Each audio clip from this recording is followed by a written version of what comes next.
Assalamualaikum warahmatullahi wabarakatuh. Allahumma salli ala sayyidina wa syafi'ina wa habibana Muhammad Rasulullah sallallahu alaihi wasallam. Jadi konten kali ini kita akan membahas tentang hakikat sebenarnya isi kandungan secara hakikat di dalam Al-Quran surat Al-Anfal ayat 33. Jadi di situ dikatakan bahwa Allah Subhanahu wa taala tidak akan menyiksa atau mengazab mereka di sini umat manusia atau kaum-kaum selama kamu ada di tengah-tengah mereka. Apa bunyi ayatnya? A'udzubillahi minasyaitonirrajim. Bismillahirrahmanirrahim. Wa ma kana Allahu liyu'azzibahum wa anta fihim. Begitu. Kemudian lanjutan ayatnya, wa ma kana Allahu mu'azzibahum wa hum yastaghfirun. Al-Anfal ayat 33. Maka di situ dijelaskan bahwa Allah Subhanahu wa taala tidak akan mengazab mereka yaitu suatu kaum, wa anta bihim, anta ini yaitu Rasulullah, selama anta fihim, selama Rasulullah ada di tengah-tengah mereka. Jadi Allah tidak akan mengazab suatu kaum selama Rasulullah ada di antara tengah-tengah mereka, selama Rasulullah di tengah-tengah mereka. Kemudian Allah tidak akan menyiksa suatu kaum atau mengazab suatu kaum itu selama mereka meminta ampunan kepada Allah. Maka ketika kita tilik kandungan isi sebenarnya ayat Al-Quran itu tentunya berlaku sepanjang hidup, berlaku sepanjang akhir zaman. Al-Quran itu bukan hanya dikirim pada zaman Rasulullah sallallahu alaihi wasallam saja, tapi Al-Quran itu menjadi pedoman umat setiap manusia sampai akhir zaman seterusnya. Dan asal kita tahu hakikat sebenarnya rahmatan lil alamin, aku tidak mengutusmu wahai Rasulullah kecuali untuk rahmat seluruh alam. Jadi Rasulullah sallallahu alaihi wasallam itu tetap merahmati daripada seluruh alam semesta sampai datangnya yaumul qiyamah, sampai kapanpun. Jadi sangat jelas buktinya Rasulullah itu adalah rahmat bagi semesta alam, tetap ada di tengah-tengah diri. Secara hakikatnya disitulah kedudukan Rasulullah. Maka ketika mereka suatu kaum, dimanapun kaum itu berada, Allah tidak akan mengazab kaum tersebut selama Rasulullah ada di tengah-tengah mereka. Itu sebab pertama. Yang kedua, selama mereka memohon ampunan. Nah, maka hakikatnya apa sebenarnya? Jadi maksud daripada itu semua, ini hakikat ya. Ketika seseorang, kaum-kaum itu di antara mereka menjiwai, mesra, melebur, menenggelamkan dirinya kepada Rasulullah yang ada di tengah-tengah mereka, maka Allah tidak akan menurunkan siksa atau azab pada kaum tersebut. Tapi ketika tidak ada Rasulullah di antara mereka, maka Allah akan turunkan azab bagi kaum-kaum tersebut. Kaum siapa saja. Maka ketika di suatu wilayah terjadi azab Allah, bencana besar, maka itu bisa diprediksi bahwa kemungkinan besar tidak ada hakikat Rasulullah di antara mereka. Tidak ada menjiwai Rasulullah di antara mereka. Azab di sini jangan hanya dikatakan banjir bandang, bukan. Azab itu betul-betul murka Allah. Banjir itu bisa saja penyucian suatu wilayah. Kemudian longsor bisa saja penyucian atau peringatan. Jadi belum tentu penyucian, peringatan tadi itu azab. Halilintar, angin, belum tentu azab. Namun jangan sampai ketika itu sudah berlebihan, seperti gempa yang sangat berlebihan, air yang sangat berlebihan, tsunami yang sangat berlebihan, angin kencang yang sangat berlebihan, itu jelas kalau bukan azab apalagi. Karena kenapa? Ketika itu terjadi,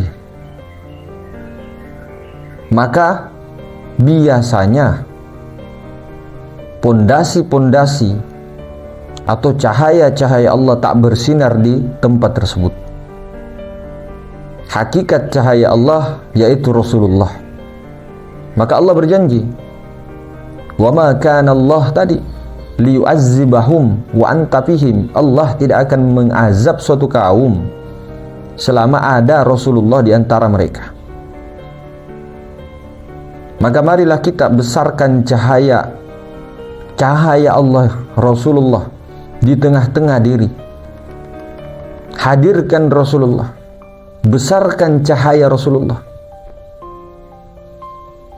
agar senantiasa dirahmati Allah, dilindungi Allah. Karena sejatinya yang dicintai Allah, yang dipandang oleh Allah hanya Rasulullah. Rasulullah, hakikat yang kita maksud itulah hati yang suci, cahaya yang suci, ruh yang suci. Itulah yang dipandang Allah. Karena ruh yang suci itu berasal dari hembusan Allah Subhanahu wa ta'ala, pancaran limpahan Allah Subhanahu wa ta'ala. Bukan Allah masuk ke dalam diri.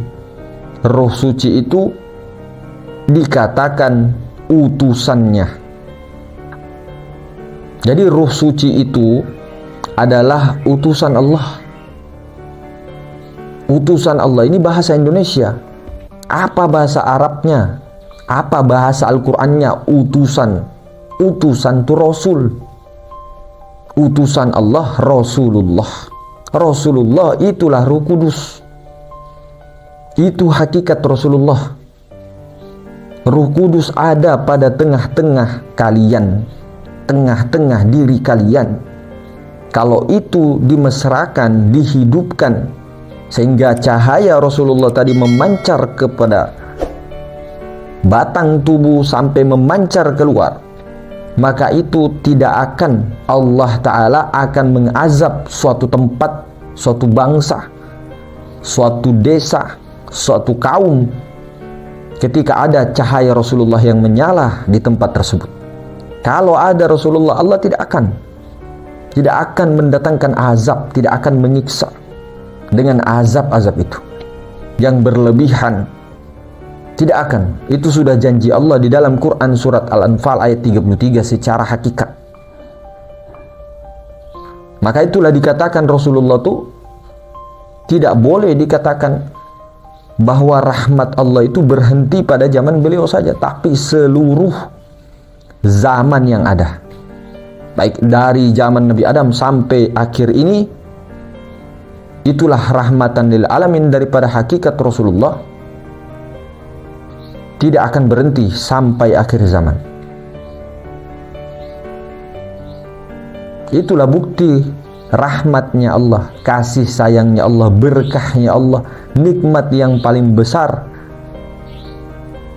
Itulah nikmat yang paling besar yang diberikan Allah, adalah nikmat cahaya Allah itu sendiri yang diutus ke tengah-tengah dirimu, membimbing dirimu, membimbing jiwamu untuk senantiasa diberi petunjuk. Maka Allah senantiasa memberi petunjuk kepada cahaya, kepada cahayanya. Siapa cahayanya itu? Itulah Rasulullah. Allah senantiasa memberi kita semua jiwa-jiwa ini, jiwa-jiwa yang gersang, jiwa-jiwa yang kotor ini, jiwa-jiwa yang tidak suci ini, yang tidak fitrah ini, disinari oleh cahaya Allah, disinari oleh Rasulullah, hakikat Rasulullah pada diri masing-masing. Dengan itulah Allah membimbing. Itu buktinya Quran surat An-Nur ayat 35 itu sudah jelas.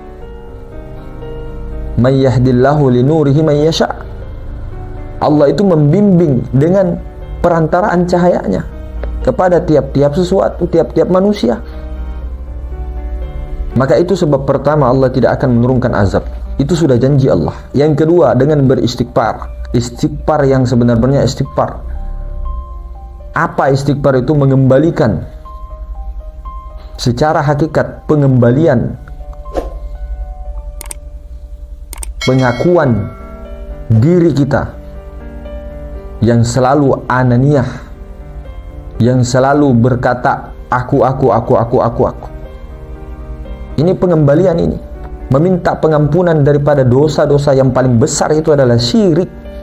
Allah mengampuni semua dosa kecuali satu, syirik. Itu dosa yang paling besar.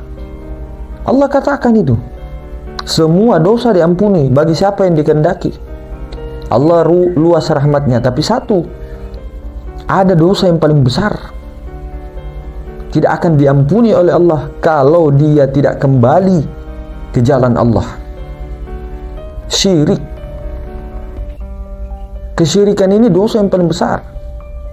Menurut kita dosa paling besar pembunuhan, dosa paling besar ini dan itu dosa besar, betul. Tapi ada dosa yang paling besar menurut Allah Ta'ala, syirik. Nah, kesyirikan ini kalau tidak dikembalikan, ya, pengembaliannya pada tempatnya, dikembalikan amanah kepada tempatnya, maka itulah berhati-hati dengan kesyirikan tersebut. Ada bau wujud, itu adalah dosa yang paling besar. Berbau wujud itu, mengatakan diri kita wujud itu, meskipun kita tidak mengatakan saya wujud, yang wujud hanya Allah. Apakah hanya begitu? Yang wujud hanya Allah, aku fana, yang ada hanya Allah. Tentunya itu baru pengembalian secara penafian. Itu baru mengiktikadkan. Bagaimana hakikat pengembalian itu? Istighfar itu mohon ampun. Istighfar itu ujungnya apa? Taubat. Istighfar itu intinya taubat, pengembalian, kembali. Taubat itu artinya kembali. Bagaimana mengembalikan semua amanah-amanah Allah kepada tempatnya, kepada kedudukannya, dengan cara memancing tadi, memancing rasa itu tadi. Siapa yang bisa untuk mengembalikan kalau bukan Rasulullah? Jiwa ini siapa yang bisa mengembalikan kalau bukan Rasulullah? Nah, jadi amanah jiwa itu juga, itu perlu tahu tugasnya di dunia. Jiwa itu punya apa? Jiwa itu menanggung apa? Yang mana langit, bumi, gunung-gunung semua itu menolak amanah Allah, menolak rahasia Allah. Kenapa? Kenapa mereka menolak? Apakah mereka membangkang secara syariat? Kenapa? Berat, sangat berat menanggung rahasia Allah itu tadi. Karena rahasia Allah itulah yang dikembalikan. Nah, bagaimana dua penyebab inilah yang ketika kita sudah tahu penyebabnya, lantas bagaimana kita mendapatkan cara untuk mengantisipasi? Kalau sudah mendapatkan ilmu dan praktiknya, tinggal diamalkan. Hakikat istighfar bagaimana pengembalian? Hakikat Rasulullah yang dimana ketika jiwa-jiwa yang menjiwai Rasulullah tidak akan diazab oleh Allah, tidak akan disiksa oleh Allah, pasti disayangi terus. Karena Rasulullah itu ada di antara mereka, ada di tengah-tengah mereka. Tapi selama Rasulullah tidak ada di suatu tempat itu, bukan mengaku Rasulullah, bukan kita mengajarkan, hei kamu Rasulullah, kamu utusan Allah, kamu utusan Allah, kamu utusan, tidak. Tapi siapa yang menghidupkan obor Rasulullah itu, siapa yang melanjutkan itu, itulah pewaris Rasulullah. Dialah yang menghadirkan Rasulullah, membersamai setiap saat Rasulullah, sehingga Allah tak akan menurunkan daripada azab-azab tadi. Nah, jadi itu Al-Quran itu tidak hanya dipakai pada zaman para nabi Muhammad SAW dan para sahabat saja, tapi sampai akhir zaman ini sebagai pedoman kita. Ada syariatnya, ada hakikatnya. Maka itulah yang disebut rahmatan lil alamin. Terus rahmatnya itu terus rahmatnya Allah sampai akhir zaman. Siapa rahmat? Siapa rahmat itu? Rahmat yang paling besar adalah Rasulullah. Maka Rahman Rahim. Rahman itu rahmat yang paling besar Rasulullah. Ar-Rahim itu rahmat yang kecil, yaitu selain daripada Rasulullah, alam semesta dan sebagainya. Itu Rahim. Rahmannya, rahmat yang paling besar, itulah nikmat yang terbesar, itulah Rasulullah. Maka hadirkan Rasulullah di tengah-tengah diri kalian. Hakikat cahaya Allah itulah Rasulullah yang sebenarnya. Itulah ruh suci, yang dimana ruh suci ini adalah ruhnya Rasulullah SAW, ruhnya daripada Nur Muhammad SAW. Karena Nur Muhammad itu diliputi oleh cahaya Allah tadi. Jadi kepada diri itulah kosong yang berisi, yang ada di tengah-tengah diri. Itulah yang perlu ditimbulkan. Disitulah tempat kedudukan. Tempat itu bukan dia bertempat di situ. Kedudukannya Rasulullah ada di tengah-tengah. Maka disebut rahasia. Disebut rahasia, bukan main rahasia-rahasiaan. Disebut rahasia karena tidak ada bentuknya, tidak bisa ditamsilkan, hanya disebut rahasia. Namun orang-orang yang mengenali rahasia Allah itu, maka dia bisa menunjukkan jalan menuju rahasia itu. Rahasia Allah itulah hakikat Rasulullah, hakikat utusan Allah, ruh suci. Bahasa Indonesianya utusan Allah. Siapa sebenar-benarnya ruh suci itu? Dari mana asalnya kalau bukan wa nafakhtu, dari Allah Ta'ala juga. Hembusan Allah itu sudah jelas. Hembusan Allah itu suci, tidak ada kotoran, bersih, mutlak. Nah, itulah yang mau dihidupkan supaya berlaku surah Al-Anfal, janji Allah Ta'ala di ayat 33. Jadi mungkin begitu hadirin, kita telah menjawab ya. Maka hidupkanlah cahaya Allah, hidupkanlah kebersamaan dengan Rasulullah SAW, agar Allah tidak akan mengazab suatu kaum ketika pondasi itu dilakukan di mana-mana tempat, agar bisa menanggulangi daripada bencana-bencana dengan asbab rahmat Allah tadi. Siapa? Rasulullah SAW. Mungkin begitu hadirin. Assalamualaikum warahmatullahi wabarakatuh.